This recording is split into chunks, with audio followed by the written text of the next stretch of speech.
to you, Herbert, and thank you so much for joining us. Good evening. Thanks for the invitation. Brilliant. The workers have been on strike since Monday, and both the police and their employer have refused to accept their petition, citing that the strike is illegal. What right do the labor hire or contract workers have exactly? Yeah, it's very strange that the police get involved because this is not a criminal case at all. It's a case between a group of workers that were kept on contracts for so many years, and they want a change to that, and that's very understandable. And when one looks at our labor law in Namibia, there's actually a provision in the Labor Amendment Act of 2012 which says unless the employer can provide a very good reason for just temporary employment, for short-term contract employment, workers must be employed on a permanent basis. And so I think these workers at the City of Windhoek have every right to say, well, after so many months and years and even decades, why are we still kept as temporary worker with that insecurity and without benefits? In your opinion, Herbert, what would be the right way in which the matter could be approached to ensure a peaceful resolution? Okay, the workers seem to be not coming in the form of a trade union. They don't seem to be unionized, which would make matters a lot easier. But trade unions, unfortunately, have significantly focused on just permanent workers, and those on shorter term contracts are often not organized by the union, and that leaves them very vulnerable.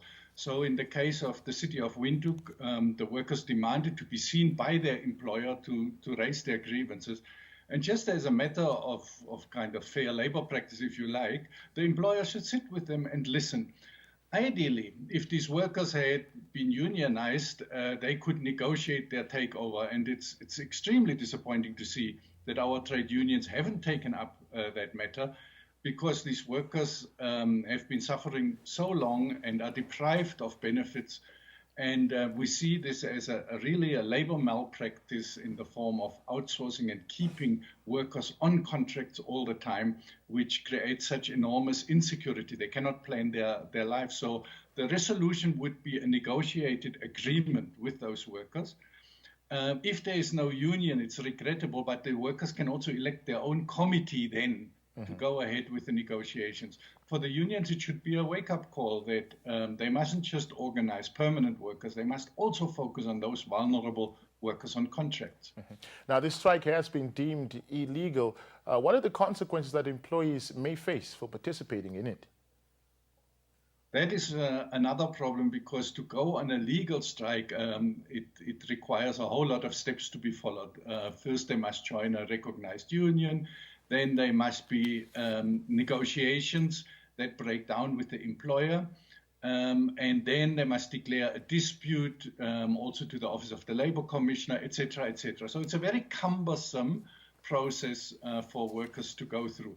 Now they have taken the action without following this procedure, and that would be then an unprotected strike, or what some people call an illegal strike.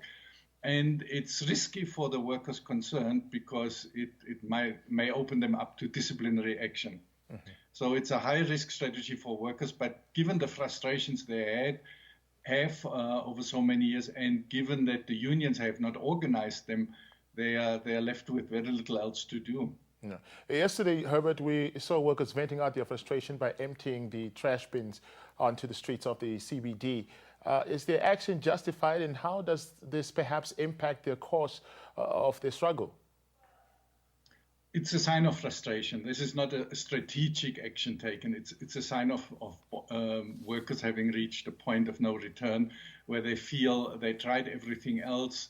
Their plight is not being heard. Their employer is not sitting down with them. The employer is not considering changing their employment status. And so it's a sign of frustration, which of course opens them up also to all kinds of other charges, possibly for doing that. But the city must now be careful not to inflame the situation further. And they must talk to the workers and find a negotiated solution. And after all, it's not unreasonable what they say. And also in terms of the Labor Amendment Act, as I mentioned, they have actually a legal basis to say we should be employed permanently if the work we do is available permanently, on a permanent basis. Lastly, Herbert, you did talk about the absence of the unions, but we've also seen the Labour Ministry not being at the scene of this matter. What we have seen, however, is individual activists standing in solidarity with the workers. What do you make of this? That's a clear sign of a failure, actually, by unions to come to the fore. And also the Labour Ministry should be on the scene when such things happen. There's, after all, the conciliation and arbitration, dispute resolution rests with them. And so when workers don't have any other avenues to turn to, then they are in a way forced to look at other allies. And so we see political activists and others coming to the fore, not for the first time. And it's a sign of a failure of the established labor dispute resolution systems and structures to resolve such disputes and to bring justice to those workers concerned. And so if no justice is served, they will take desperate measures and look at other ways of achieving some improvement to their situation. There are those who argue, Herbert, that some political activists are perhaps trying to capitalize on events like this to score some points. What do you make of that?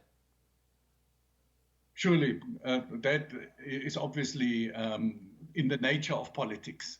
When you're involved in cases like that, to score some points, to be seen as spearheading and championing the workers' right. I don't think we can blame political activists for that at all.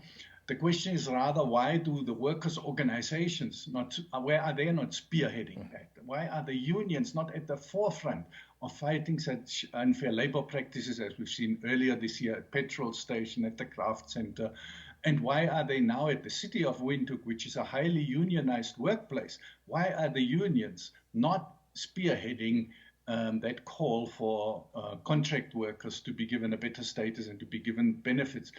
And in the light of that, of course, the field is open for other actors like political activists to come in. I don't think they can be blamed. It's a question of the established organization failing to do what they're meant to do. All right, Herbert, thank you so much for your time. Highly appreciate it. Thank you.